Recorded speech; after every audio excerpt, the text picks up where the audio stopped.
I was very pleased with a lot of it. Very, very pleased. I thought we were a constant threat on the counter-attack.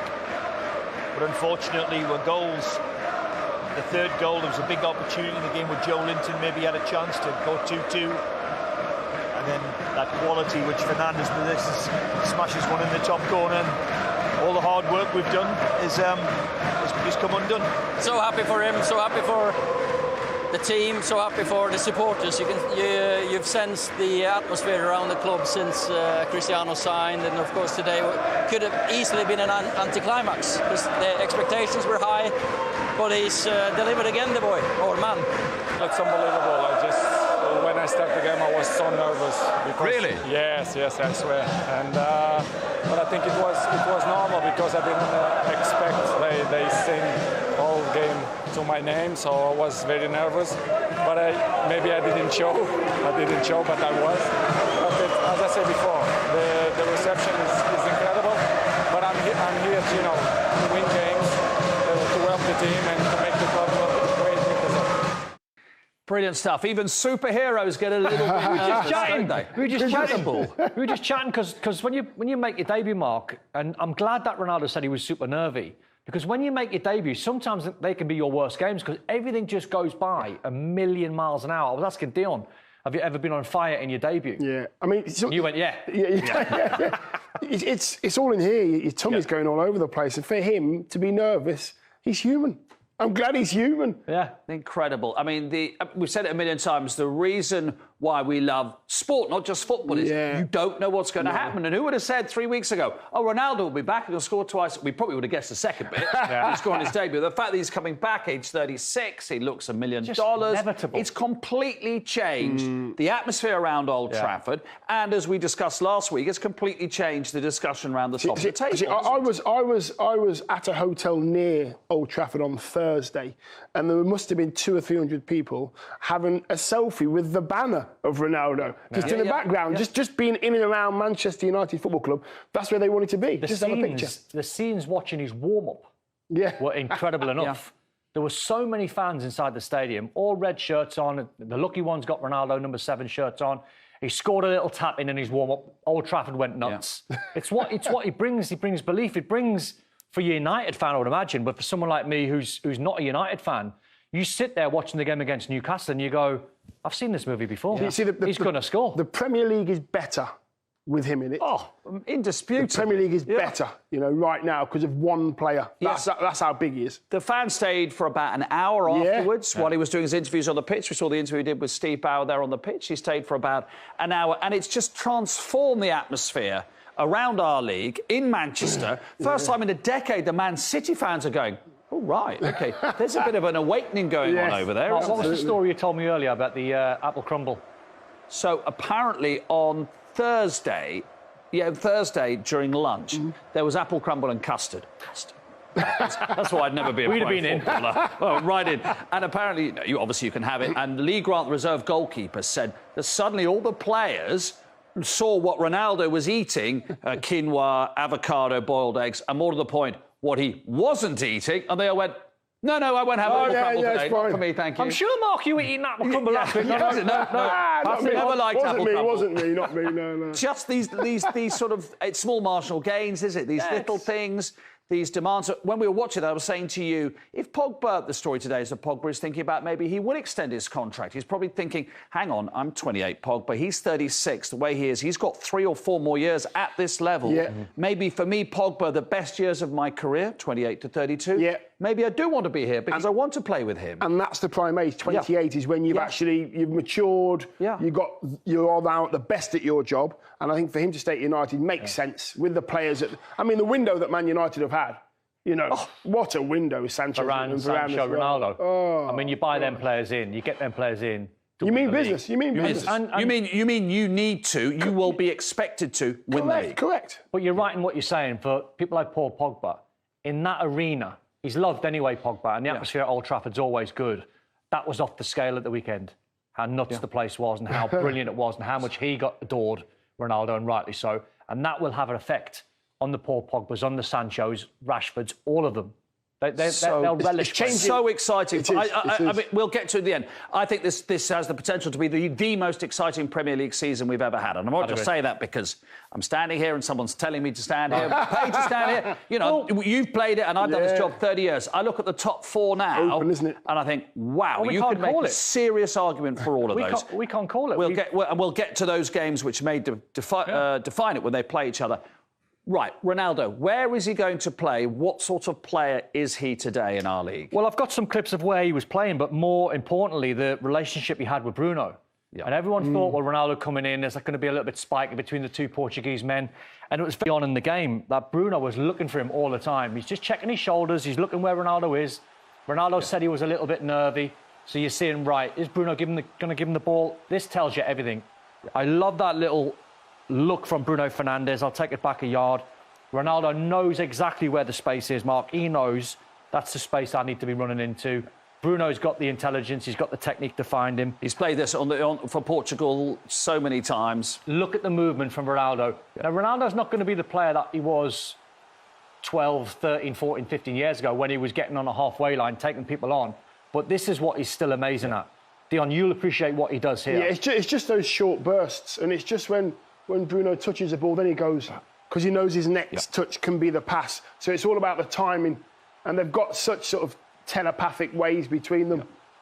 Doesn't and from that standing start, he's still got a quick enough burst to get away from his defender. And that's what you'll see. You'll see him doing... You won't see him doing any more than maybe 20, 30 yards. That's enough. Yeah. Before we've seen him pick the ball up in his own half and he's sprinting all the as Don says, he scored a famous goal at Fulham once when he got the ball on the halfway line, didn't he? And did 3 steppos and accelerated down, cutting and scored. He won't do that anymore because he's 30. He can't. And he doesn't need to. He'll be doing this instead. He'll expect this. Yeah. Again, Don's going to show you there. It's out of his feet. He's ready to strike the ball. Ronaldo's already turned his back on Bruno again. Yeah. He's going to an area where he wants the ball to be in, and that's exactly what. And you obviously the forward, you are the midfielder. It's just a look, isn't it? That's all it is. You're slightly open. What that means? I'm going. You know that. When Don has the ball at his feet, if Don goes like that and pushes the ball there, that's your trigger. That's my trigger. As soon as he goes like that, then he can do anything with the ball. Then that's when you go. Footballers normally work on the opposites. Yeah. So what I mean by that is Ronaldo's going to come short. Ronaldo will come in there. Bruno knows opposites. Yeah. So the second he goes in there, Bruno knows I'm going opposite. I'm going long. I'm going back the other way. Vice versa. If Ronaldo goes there now, he can still chop and go near. Yeah. That's his normal run these days. For Juve, you very rarely see Ronaldo go in near post. Yeah.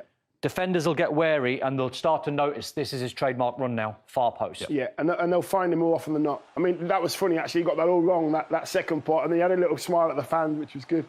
Is he going to play between the posts, as you say? Is he going to play as a centre forward who's going to stick between... Is that going to be his primary spot? Absolutely. Just use your energy in those short bursts within the 6-yard box, that little channel from the 6-yard box.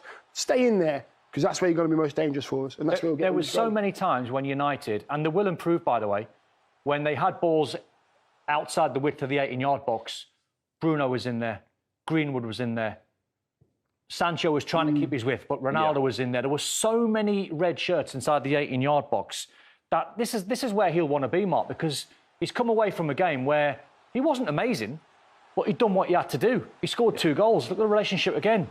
You know, they were asking for a penalty here. It wasn't a penalty. Lascelles was just too strong. But Ronaldo's wise. He knows, why do I want to go into a wide area when we've got Jadon Sancho?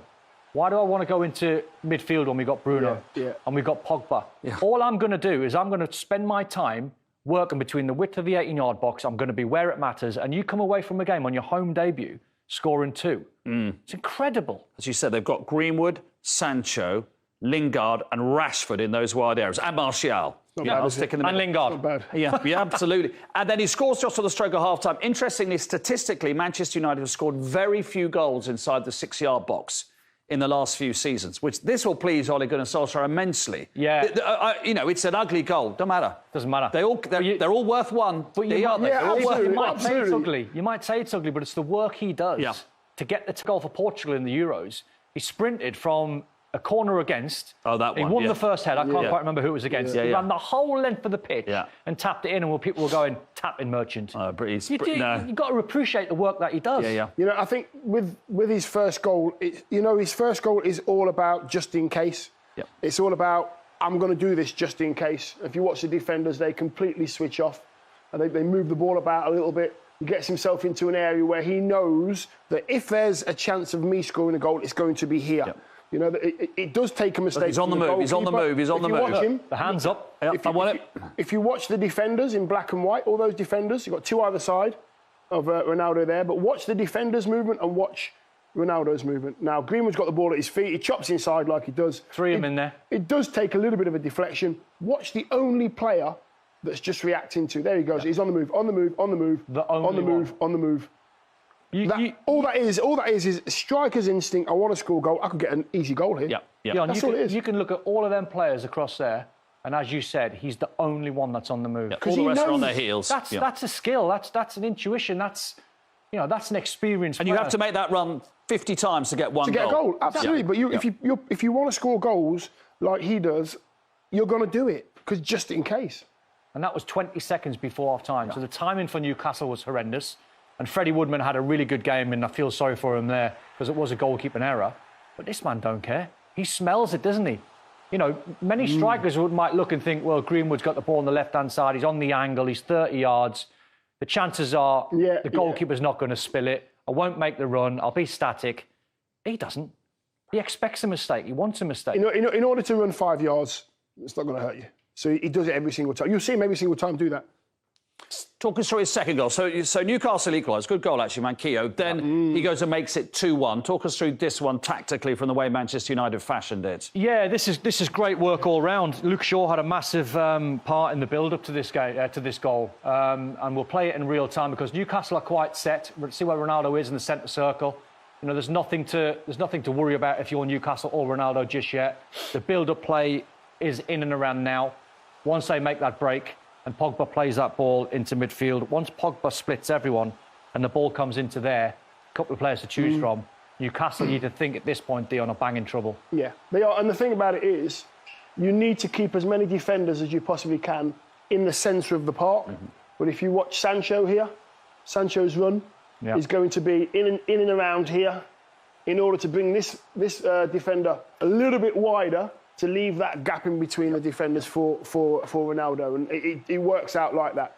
Watch this, just a couple of looks here. The defender checking where Ronaldo is, checking where Sancho is. As he's taking his eye off of Ronaldo, the gap gets bigger. So it's a good run. It's a good decoy run of Sancho's. Sancho knows he's not going to get the ball. He knows that. Both of them make good runs. Luke Shaw does well. Luke Shaw does well. He buys his time. He waits for the signal from Ronnie, and then he puts it in. The pace of the pass is outstanding. Will Ronaldo be shouting at him? He'll wait until Luke will wait until he's on that board of being offside, and then he'll play it. But do you shout in that circumstance? No, you can shout. Yeah, absolutely you can. But you should know. Will you shout now? Yeah, absolutely. Yeah, simple. Now. And Luke Shaw can see him. Yeah. Luke Shaw knows he's driving forward. I could be looking at Luke Shaw now, and I can see Dion standing there, and I can see you standing there. Yeah. He knows Ronaldo. He'll see the big number 7 on his back. And he's thinking, all I've got to do now is time it. I want to time the pass. Correct. So it's pointless passing the ball maybe into space there because Ronaldo's probably not as quick as what he was. So I'll take a few more touches. I'll wait until he catches me up, as in Luke Shaw. Then I'll play it with the outside of the foot. Weight's got to be right. Weight's got to be perfect. Half a yard short, defender gets it. Good then first it's all touch. about Ronaldo. Good first touch. And then listen. Goalkeeper? No, I've spoke to Ian Wright over the years. I've spoke to Peter Schmeichel, and they all say. I remember Wright telling the story when he was training. He said David Seaman was incredible. He had his feet quite close together, so it was impossible to try and nutmeg. He went, once we played in match days, you'd come up against different goalkeepers who were quite sort of set like that weight there. You can't. All you can hope for as a keeper is it hits your ankle. Especially with pace as well. He's running at pace. And that ball from Luke Shaw is brilliant. It's come onto his right. Defenders where you are, Mark. He's come here and he's taken it from here to there. So that I'm in between man and ball. It's just so clever. Brilliant. He hasn't taken it there onto his favoured right foot. That means all I can do is foul you. All you can do to go. If you want to get to the ball, you've got to go through me. All I can do is foul you and get sent off. Over to there. And give away a penalty. Bam, goal. Brilliant. Portuguese to the fore. Bruno Fernandes. I can't wait for their first penalty. I can't wait for the can you. I want to see what happens. He scored a really good goal though, didn't he? He did. This was at a point in the game. I mean, credit to him. It's a wonder strike. And I said in commentary there's no real fault on Newcastle players because everyone will be screaming. Is there any chance of someone coming out? Can someone put a block on? Well, the Newcastle players at this point in time were absolutely spent. They had no energy whatsoever. The technique's brilliant. It's the Ronaldo technique, actually, like a free kick where he hits it in step, hits it crossbar with a bit of dip. And it's an amazing finish. You know, we chatted last week, Dion and Mark, about like what do you see in the top four, and what do you see with Chelsea, what do you see with Liverpool, and what do you see, you know, with Man City passing teams to death. What I see when I watch Man United, I just see goals.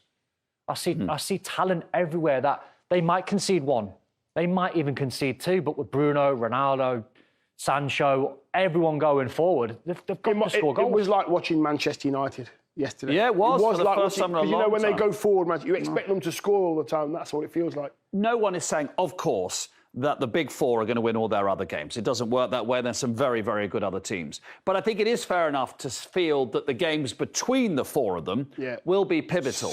And I think when we've got a situation now where anybody at home could make a good argument for any of these four to win the league, then it's as exciting as I've ever known it. And these are the fixtures that are coming up here, where these are appointments to view, as TV schedulers call it. You have to watch these games because these are the sorts of games which will have a large bearing on who wins. That's why we've got the best league in the world, because nothing's set in stone that all the big four that we think is going to be the four are going to beat all the teams middle and bottom. It just doesn't work like that. But you get a feeling these are going to be massive, though. Like Liverpool, Chelsea, the 1-1 a couple of weeks ago. You get a feeling these sort of fixtures in the coming months might just determine who might get a little head start and get a couple of points clear. And it's too tough to call. Look at those games at Old Trafford in you know, just 2 weeks apart. Whoa! Great. I mean, Dion, how do you even call that result? No. How do you call that result? How do you call that one? How do you call that one? They can go either way. One big signing for three of those, one massive signing for three of those teams with Grealish and Lukaku. Yes, absolutely. One massive signing has changed everything. It has. Liverpool's massive signing is Van Dijk. He's back fit again. So they've all got one person that's changing everything. They've got one thing which is different to last season. Absolutely. You can argue anything you like, and no one's right and no one's wrong. You know, when City have played Chelsea, that's normally been their team. They get going for this game. I think my memory serves me correct, where City always loved to play against Chelsea. Oh, they hammered them there at Stamford Bridge last season. Absolutely.